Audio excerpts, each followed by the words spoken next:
In this video, we will talk about how to fix Windows 11 no internet connection. Method 1.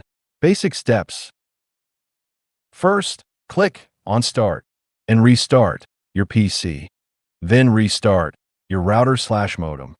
Try another device on the same Wi-Fi. If other devices work, the issue is your PC, not the internet.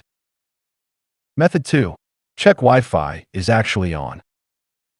Press and hold Windows, then press A on your keyboard.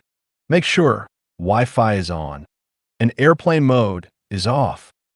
Then disconnect if it's connected and reconnect to your network. Check if it helps to fix your issue. Method 3. flushdns. Click in Search. Type CMD. Select Run as Administrator. Click on Yes. Type the following commands one by one and press Enter. I have mentioned these commands in the description. After running these commands, click on Start and restart your PC.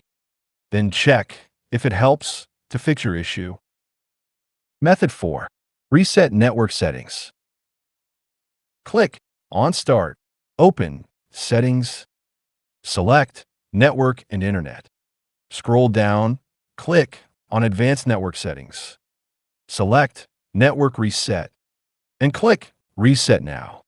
Click on Yes.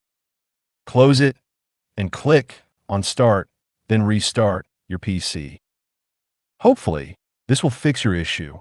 See you in the next video.